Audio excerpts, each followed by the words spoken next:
Hi everyone, here's my beginning to end process from sketch to painting to everything done. So first I start off with a really rough sketch of guidelines, and this is the first time I actually drawn a face in this angle. So I made sure to take a reference photo of myself to make sure I got, like the angles of the nose and the face and the eyes right. Hopefully I did, I really don't know, but it looks all right to me. So I kept going. Honestly, at this point, I didn't know that I would fully render this piece yet, just because sometimes it just doesn't turn out looking too well, and then I just leave it. But then this one turned out all right, so I kept going. Another thing is I like to work on a gray canvas sometimes just because the white is kind of too bright. I literally change it back to white though for the majority of this, but oftentimes I do use gray. I don't know what came over me to use white, and for some reason I just started working on other sketches, but yeah, ignore that. Okay, and at this point I was like, okay, my hawk's looking pretty well, so let me try and draw Yona.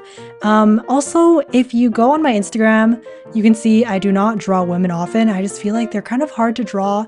They're too pretty. I just can't get their proportions right, so bear with me on this Yona. I think it turned out all right though, but yeah, it's kind of rough. So as you can see here, I didn't really use guidelines. I just kind of winged it, and I'm actually kind of shocked that it turned out still looking human. But to be fair, it is like the very basic 3/4 face thing. So yeah, I shouldn't give myself too much credit.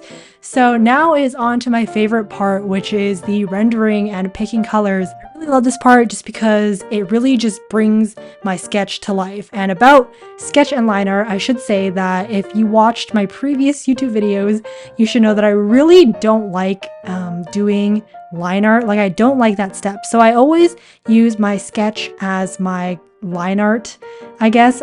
If it's too messy to be considered line art, I just kind of refine it and erase a little bit in the rendering stage, but it's either I use my sketch as my line art or I just don't do line art at all. So now I'm just kind of rendering little small areas. Again, if you want a more detailed coloring, how I color, I'll link it in the description. I did do a video on how I render, and I use the exact same technique that I do in this video in the last video, or the video that I'm going to link in the description. So yes, so in the next few seconds, I'm just kind of redefining some of the messy liner with the colors and adding a little bit of like more detail in his clothes.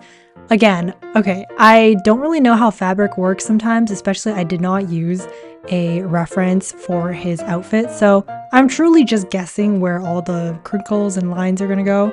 Don't do that. It's not very smart. I was not very smart when I was drawing this, but this is my true authentic process. Sometimes I just don't find a good reference and then I just kind of go for it and then hope it turns out the best. But if you want to draw more efficiently, I would definitely recommend getting a good reference. So now I'm moving on to the base colors for Yona.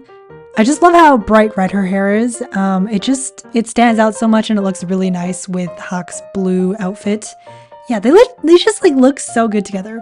Anyways, yeah, so after putting in the base colors, I start to do a little bit tiny more, what am I saying? Okay, after I put in her base colors, I do a little bit more rendering. You can see I jump back and forth between rendering Huck, back to Yona, back to Huck, because like if you take your eyes away from what you are drawing and then work on something else and then look back at it, you can see things that might need some improvement or some areas that need a little bit more rendering and vice versa. And then you can see I'm also constantly switching the, what's it called? Flipping it. Yeah, I'm flipping the canvas, testing out some shadows and multiply layer, just testing a bunch of things. This is like the stage where you're just kind of seeing if you like this or you don't like this, and then just getting rid of things you don't like. Good stage. I like this stage. So now I'm just adding one more multiply layer on her hair to add a little bit more depth and to make it more voluminous and fluffy. Also doing some strands, extra strands to make it look more natural. And yeah, and I think after this step, I move on to try and do like a nice background or some sort of thing. Oh, I do the crown. I draw the crown, right? So I didn't really want to render the rest of their body. So I decided to kind of opt for a more like, what's it called?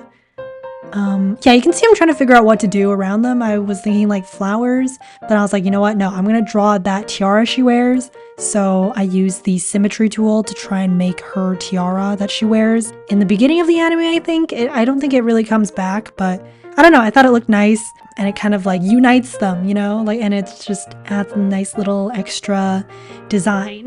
Oh my god, and when I was editing this, I realized that I sound so dead. I'm sorry, my voice is just not feeling it today. Like, I just sound so tired. Okay, I'm sorry. I'm not dead, I swear. Like, I'm very alive and awake and happy right now. I sound like I'm not though, so don't worry about that. But yeah, so here is the finished piece. I messed around with the background, but I was too lazy to finish it, so I just left it at that, and I think it looks not bad. So thank you for staying and watching this speed paint. If you liked it, I will try to do another one, but for now, here it is. Yep. So yes, toss me a like, but you know, I'm not gonna tell you what to do. But yeah, thanks for watching. Bye.